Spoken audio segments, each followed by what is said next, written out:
Hello दोस्तों। तो आज हम एक ऐसे एक्सपेरिमेंट की बात करने वाले हैं जो इंसान की क्रूरता और दानवता को दर्शाता है। एक्सपेरिमेंट का नाम है द रशियन स्लीप एक्सपेरिमेंट। दरअसल यह कहानी 1914 के अराउंड की है, जब वर्ल्ड वॉर 2 अपने पीक पर थी और इस वॉर में रशिया भी शामिल था। जैसा कि हम सब जानते हैं कि वॉर में दूसरे देशों के सैनिकों को बंदी बना लेना बड़ी आम बात है, और ऐसे ही रशिया ने भी कई सैनिक बंदी बना लिए थे। वैसे वॉर के टाइम पर दिनों दिनों तक सैनिक सोते नहीं हैं, पर कुछ टाइम बाद तो उन्हें रेस्ट करना ही पड़ता है। और यही पता करने के लिए कि एक सोल्जर बिना सोए कितने दिनों तक रह सकता है, रशिया के दिमाग में एक एक्सपेरिमेंट करने की बात आई। तो इसके लिए उनको सब्जेक्ट की ज़रूरत थी, पर वॉर के टाइम पर वे सब्जेक्ट कहाँ से लाते। इस वजह से उन्होंने दूसरे देश के बंदी बनाए गए 5 सोल्जर्स को सब्जेक्ट बना लिया, जिनको उन्होंने वॉर के दौरान पकड़ा था। और फिर उन सभी को एक चैम्बर में बंद कर दिया, और उस चैम्बर में वे गैस रिलीज करते थे जिससे उनको नींद नहीं आती थी। और उस चैम्बर में बुक्स, खाना, पानी और यहाँ तक कि टॉयलेट भी था, पर बेड नहीं थे, ताकि उन्हें सोने का ख्याल नहीं आए। और उन 5 सब्जेक्ट्स को रशिया ने प्रोमिस किया था कि अगर वे इस एक्सपेरिमेंट में पास हो जाते हैं, यानी वो 30 दिन तक बिना सोए रह पाते हैं, तो वह उन्हें रिलीज कर देंगे। ये जो चैम्बर था, इसमें 1 साइडेड व्यू मिरर था, जिससे वे उन सब्जेक्ट्स को मॉनिटर करते थे, और वे उन सब्जेक्ट्स के ऑक्सीजन इनटेक को भी मॉनिटर करते रहते थे।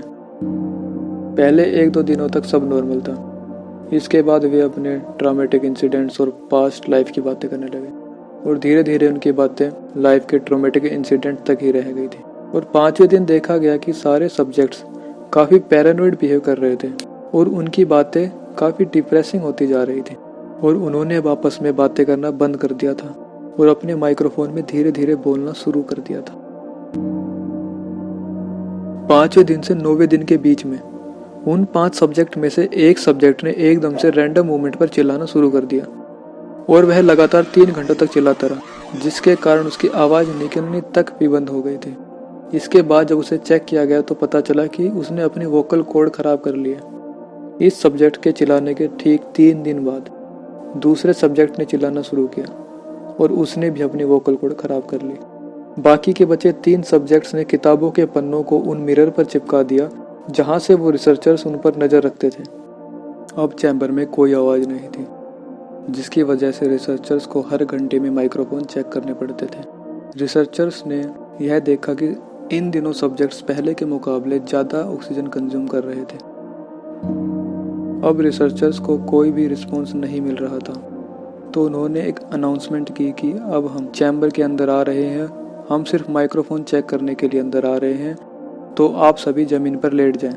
अगर आप हमारी बात मानते हैं तो आपको छोड़ दिया जाएगा, अगर नहीं मानते हैं तो आपको गोली मार दी जाएगी।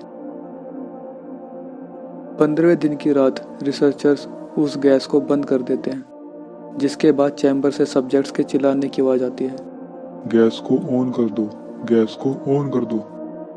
अब सोल्जर्स अंदर जाते हैं और उनकी हालत देखकर चिल्लाने लगते हैं।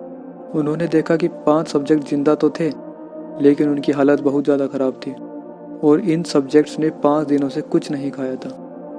उनकी बॉडी को एग्जामिन करने से पता चला कि उनकी बॉडी पर चोट के निशान थे, और ऐसा लग रहा था कि वो अपनी फ्लैश और मसल को खुद से अलग करना चाहते थे, जिसके बाद उन्हें सर्जरी के लिए लेकर जाना था। देखने में वो सब्जेक्ट्स काफ़ी कमज़ोर लग रहे थे, पर जब उन्हें लेकर जाया जा रहा था तो उन्होंने पूरी ताकत से सोल्जर्स का मुकाबला किया, और इसमें 2 सोल्जर्स को चोट भी लगी। फाइनली 2 सब्जेक्ट्स को चैम्बर से निकाला गया, पर वो लगातार चिल्ला रहे थे, हमें बाहर नहीं जाना, हमें यहीं रहने दो। सर्जरी के लिए जब उन्हें एनेस्थीसिया दिया गया तो उन पर एनेस्थीसिया का कोई असर नहीं हो रहा था। तब उनमें से एक सब्जेक्ट ने बोला, मुझे मेरी सर्जरी देखनी है, मुझे बेहोश मत करो। फिर इसके बाद सर्जरी शुरू की गई। तब वो सब्जेक्ट सर्जरी के दौरान बहुत तेज तेज हंस रहा था और मुस्कुरा रहा था। सर्जरी के बाद कर्नल ने डिसाइड किया कि अब इन सब्जेक्ट्स को फिर से कुछ दिनों के लिए चैम्बर में डाला जाए, और इनके साथ 3 रिसर्चर्स को भी उनके साथ भेजा जाए।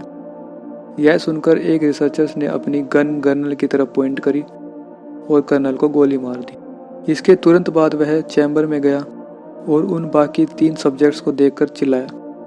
उसे वह इंसान नहीं बल्कि जानवर लग रहे थे। फिर साइंटिस्ट ने उनसे पूछा कि कौन हो तुम। तब एक सोल्जर पीछे मुड़ा और हल्के से मुस्कुराने लगा। फिर उस सब्जेक्ट ने हल्की सी आवाज में कहा। मैं तुम्हारे अंदर का शैतान हूँ। यह सुनकर उस साइंटिस्ट ने उसको गोली मार दी। मरने से जस्ट पहले उस सब्जेक्ट ने कहा कि नाउ आई एम फ्री। और इसके बाद उस साइंटिस्ट ने बाकी सभी सब्जेक्ट को भी मार दिया और फिर खुद को भी गोली मार दी। ये थी story about the Russian sleep experiment.